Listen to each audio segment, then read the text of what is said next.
Hello दोस्तों, नमस्कार। Mishra science centre में मनीष मिश्रा आपका एक बार फिर से स्वागत करता है।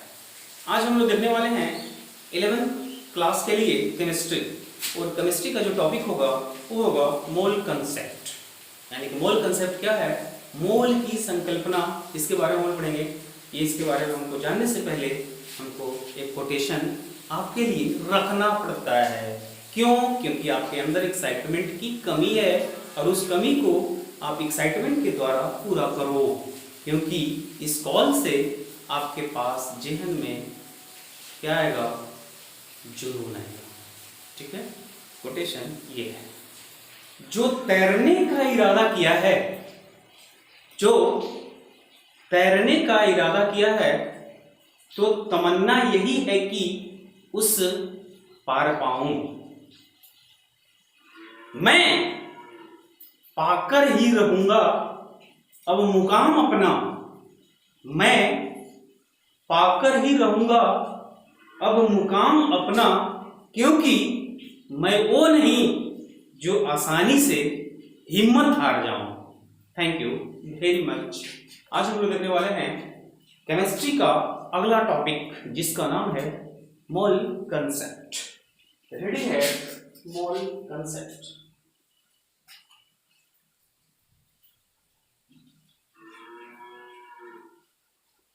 मोल कंसेप्ट, और ये मोल कंसेप्ट को अगर हम हिंदी में लिखूं तो हिंदी में इसको बोला जाता है मोल संकल्पना।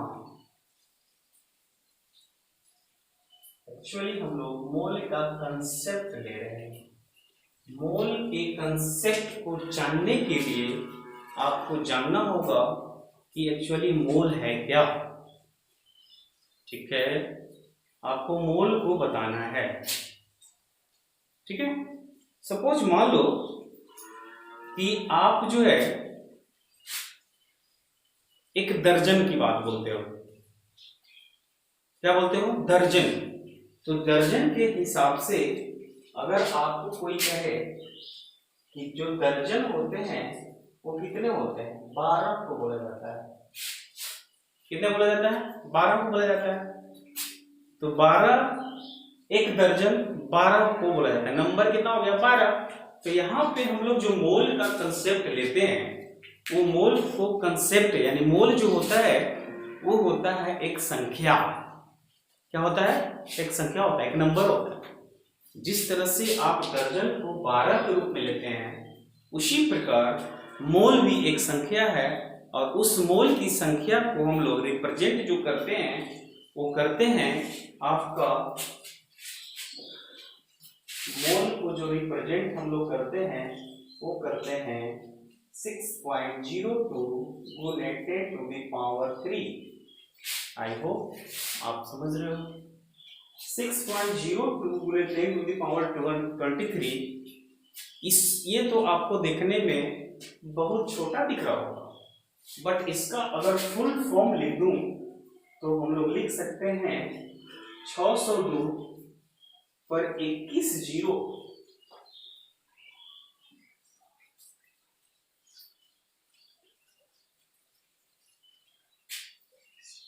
ये है आपका मोल नंबर। ठीक है, ये मोल नंबर इतना बड़ा नंबर है कि आप इसको अपने दृष्टि पटल पर लाओगे तो बहुत ही बहुत ही बहुत ही बड़ा दिखेगा। ठीक है, तो ये मान लो कि अगर कोई पूछा कि एक मोल जो होता है, एक मोल जो होता है कुछ नहीं, स्पेस दे दिए, एक मोल स्पेस होगा वो कितने के बराबर होगा, तो हम लोग कह सकते हैं कि ये जो होगा 6.02 10 to the power 3 स्पेस होगा। ठीक है, अगर कोई पूछता है कि एक मोल समोसे, कोई पूछता है एक मोल समोसे कितने होते हैं, एक मोल समोसे को आप कैसे रिप्रेजेंट करोगे, तो हम लोग कह सकते हैं कि 6.02 10 to the power 23 समोसे। ठीक है, जिस तरह से आप दर्जन को 12 से इंडिकेट कर रहे थे, उसी प्रकार मोल को हम लोग 6.0232 गुने 10.3 से रिप्रेजेंट करते हैं। ठीक है, अगर कोई पूछेगा एक मोल जेम का मतलब होता है जो छोटा छोटा चॉकलेट होता है, उतना एक मोल जेम्स कितने के बराबर हो जाएंगे? ये जो होंगे वो 6.02 गुने 10.23 जेम्स के बराबर होंगे। कोई पूछ देगा कि एक मोल जो है बनाना है, क्या है? बनाना, तो हम लिख सकते हैं 6.02 10⁻³ बनाना। आई होप कि आप इस चीज को समझ रहे हो। ठीक है, तो यहां एक मोल अगर जेम की बात बोले तो 6.02 गुने 10⁻23 जेम्स हो गया। तो कितना जेम्स, अगर हम लोग इस टर्म में अगर इस जेम्स को लिखता हूं तो आपके पास इतना सारा जेम्स हो जाएगा कि आपको काउंट करते करते करते करते करते करते करते करते काफी दिक्कत होगा। यानी कि ये जो मोल है वो बहुत ही बड़ा संख्या है।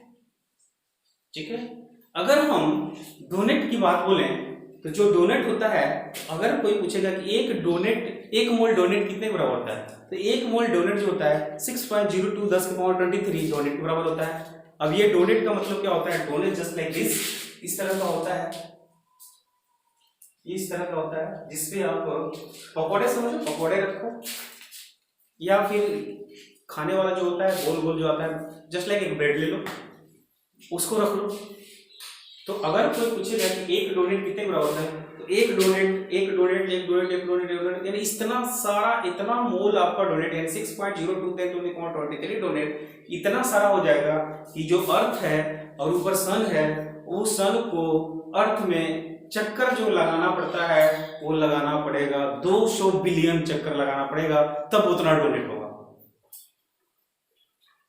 फिर से एक बार कि जो डोनेट होते हैं, जो आपको दिखेगा, जिसको हम लोग बोलते हैं बर्गर ले लो, बर्गर के हिसाब से चलो, बर्गर ले लो, बर्गर पर बर्गर, बर्गर पर बर्गर, बर्गर पर बर्गर, बर्गर, ये आपका बर्गर कहाँ तक जाएगा? तो इतना सारा सूर्य से लेकर पृथ्वी तक का जितना दूरी है उतना से भी ज्यादा हो सकता है। इसमें भी इतना बड़ा मोल है,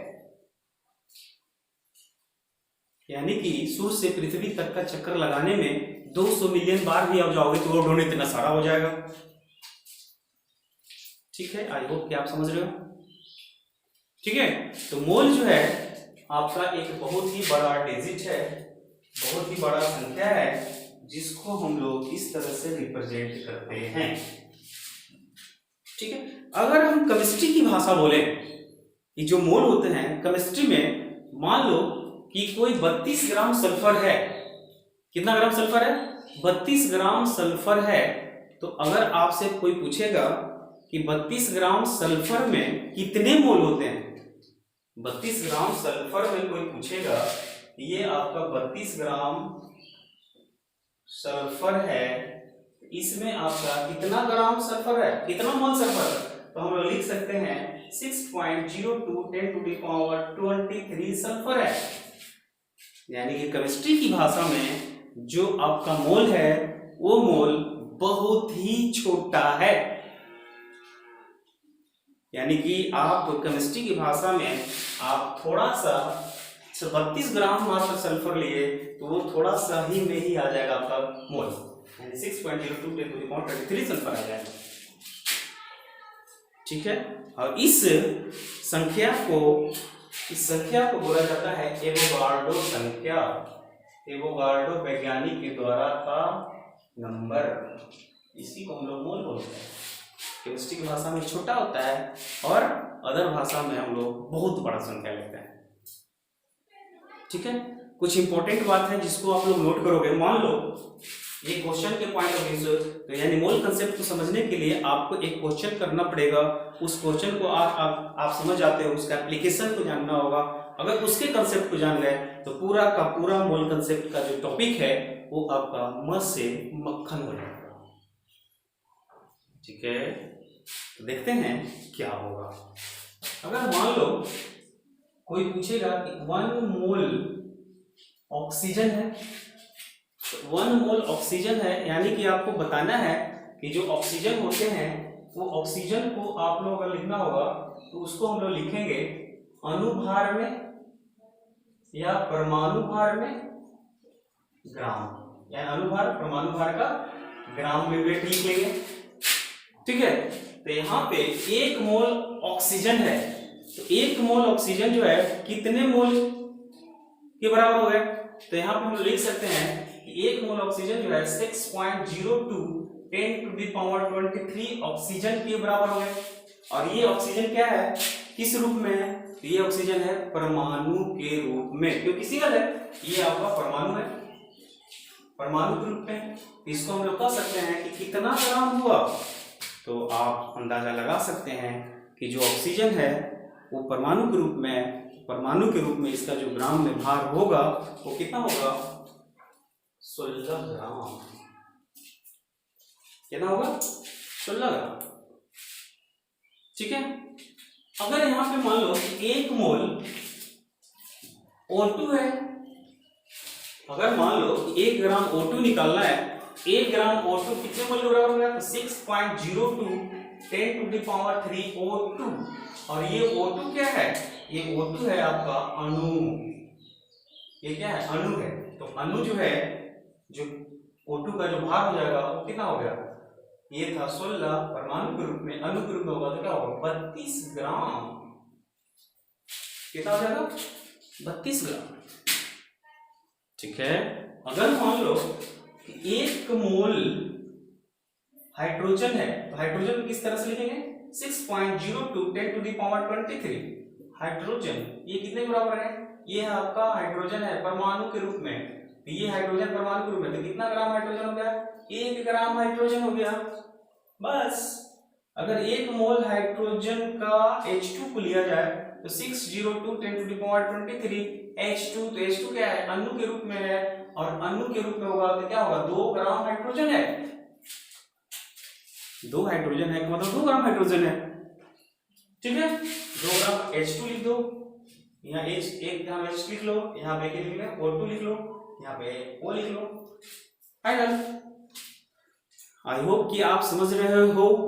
ठीक है, अगर कोई पूछता है कि 1 मोल H2O है तो 6.02 10⁻23 H2O, और ये H2O को पहचाने क्या है? H2O जो है आपका एक अणु के रूप में, इस रूप में, अणु के रूप में, एक से अधिक तत्व मिले हुए हैं, ये अणु के रूप में है। तो अणु के रूप में जब हम निकालेंगे तो ये जो जल का अणुभार होगा वो क्या होगा? वेरी इजी, दिखाते हैं इसको।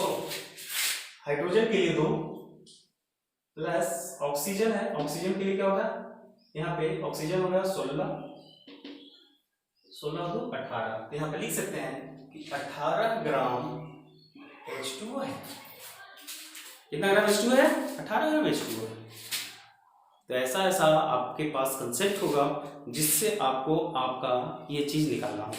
मान लो एक और लिखते हैं कि मान लो कि 1 मोल H2SO4 आपसे पूछा जाए तो आप कितना लिखोगे? तो 6.02 10⁻23 H2SO4, और H2SO4 क्या है? अणु है, और अणु है यानी H2SO4 का जो आपका अणुभार होगा वो क्या होगा?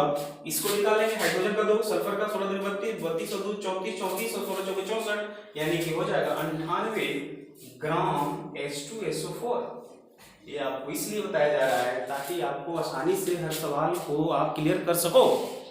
अगर ये चीज आप समझ रहे हो तो मोल पूरा का पूरा कंसेप्ट क्लियर होगा। मोल को जानने के लिए आपको एप्लीकेशन जानना होगा, और इस मोल को समझने के लिए आपको इसके लिए ये आपका जस्ट लाइक थ्योरी नहीं, फॉर्मूला बेस्ड भी नहीं, कंसेप्चुअल, कंसेप्ट से रिलेटेड है। ठीक है, तो इसका स्क्रीनशॉट करो और इस चीज का ही उपयोग करके हम लोग 2 क्वेश्चन देखते हैं। आपको पूरा का पूरा अगर ये क्वेश्चन बनता है तो आपका ये कंसेप्ट क्लियर होगा और जो है आगे बात करेंगे। ठीक है, इसका स्क्रीनशॉट कीजिए। चलिए, ठीक है,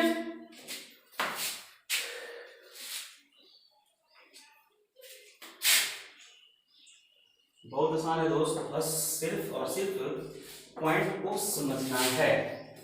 इस चीज को अगर आप समझ गए तो समझो कि आपका एक टॉपिक से मक्खन हो जाएगा। ठीक है, क्वेश्चन आपका है, मान लो कोई पूछ देगा, क्वेश्चन है कि मान लो कि 36 ग्राम जल में जल के कितने मोल होते हैं।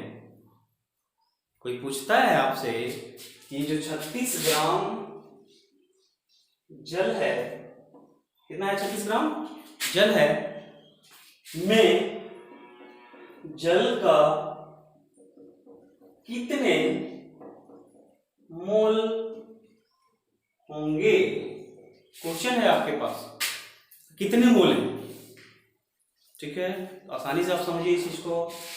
36 ग्राम जल में जल का कितना, यहाँ पे क्वेश्चन को आप समझने बनाने से पहले ये समझिए कि क्या चीज दिया हुआ है।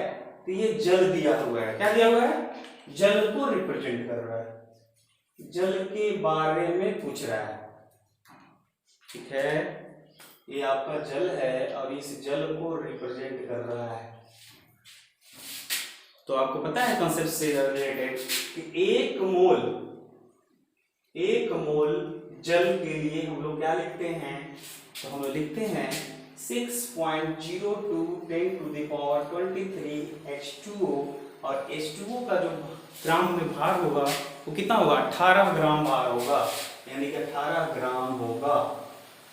ठीक है, तो जब 18 ग्राम H2O में आपका कितना मोल हो गया, एक मोल, यानी एक मोल में वेरी इजी, एक मोल में कोई पूछेगा कि 18 ग्राम H2O में कितना मोल हो गया, तो एक मोल H2O हो गया। तो एक मोल में कितना हो गया, 1/18, वेरी इजी, लिखेंगे 18 ग्राम H2O में एक मोल H2O है। तो एक ग्राम H2O में कितना हो जाएगा, तो क्या हो जाएगा, 1/18 मोल हो जाएगा। आई होप कि आप इस चीज को समझ रहे हो, 1/18। तो कितना पूछ रहा है, 36 ग्राम में, तो 36 ग्राम में H2O में पूछेगा तो क्या है, 1/18 गुना 36 कट गया, तो कितना आ गया, 2 मोल है आपका जल में। वेरी इजी, 2 मोल आंसर आया। फिर से एक बार समझो, 36 ग्राम जल में जल का कितना मोल है, तो आपको पता है कि एक मोल जल में, यानी एक मोल जल में कितना होगा, 6.02 H2O को, H2O का जो ग्राम में भार अनुभार होगा क्या होगा, 18 ग्राम। तो 18 ग्राम में H2O में कितना है मोल, एक मोल, तो एक मोल में कितना होगा, 1/18 मोल। तो 36 ग्राम में कितना होगा, तो 1/18 गुणे 36 करेंगे, तो ये क्वेश्चन आ गया 2 मोल। ठीक है, एक और क्वेश्चन बनाते हैं, इससे आपको और क्लियर होगा। मान लो कोई पूछेगा कि 2 मोल ऑक्सीजन का द्रव्यमान निकालिए। कोई पूछ दिया 2 मोल ऑक्सीजन है का द्रव्यमान निकालिए। क्या निकालना है दोस्त, द्रव्यमान निकालना है। ठीक है, तो ऑक्सीजन के केस में आप पढ़े हो कि 1 मोल ऑक्सीजन जो होता है, 1 मोल ऑक्सीजन जो होता है 6.02 10⁻³ ऑक्सीजन के बराबर होगा। तो इसका भार कितना हो गया ऑक्सीजन के लिए, तो ऑक्सीजन का जो भार हो गया वो 16 ग्राम ऑक्सीजन हुआ। कितना ग्राम ऑक्सीजन हुआ, 16 ग्राम ऑक्सीजन हो गया। जब 16 ग्राम ऑक्सीजन 1 मोल ऑक्सीजन के लिए हो गया ग्राम में भार, तो 2 मोल ऑक्सीजन के लिए कितना हो गया, क्वेश्चन है। तो 2 मोल ऑक्सीजन के लिए कोई पूछेगा मोल कितना होगा, यहां पे भी क्वेश्चन मार्क लगा दो, कितना होगा। ठीक है, तो यहां पे भी वही होगा, 1 मोल ऑक्सीजन में कितना आया दोस्त, 16 ग्राम। कितना आया, 16 ग्राम। 1 मोल ऑक्सीजन का द्रव्यमान कितना होगा, 16 ग्राम ऑक्सीजन। तो 2 मोल ऑक्सीजन का क्या होगा, 2 मोल ऑक्सीजन का द्रव्यमान कर दो, सॉरी यहाँ पे भी द्रव्यमान लिख दो, कितना हो जाएगा, 2 मोल ऑक्सीजन के लिए कितना हो जाएगा, तो 16 गुने 2 बराबर 32 ग्राम ऑक्सीजन आपका इसका द्रव्यमान हो गया। आई होप कि आपको ये चीज समझ में आया। 1 ग्राम के लिए 16 ग्राम, तो 1 मोल के लिए 16 ग्राम, तो 2 मोल के लिए 16 दूनी 32। मुझे जवानी सवाल है ये, या देखो और बनाओ वाला सवाल है। ठीक है, आई होप कि आपको ये कंसेप्ट समझ में आया होगा। हम लोग जो है इसी से रिलेटेड नेक्स्ट वीडियो में हम लोग मोल के बारे में और कुछ बात करेंगे, मोल संकल्पना के बारे में और कुछ करेंगे। लेकिन आपको अगर ये पसंद आया होगा तो इसका स्क्रीनशॉट कीजिए, पसंद आया होगा तो लाइक करो, कमेंट करो, सब्सक्राइब करो और शेयर करना मत भूलना दोस्तों। ये आपका गुरु दक्षिणा है। Thank you very much.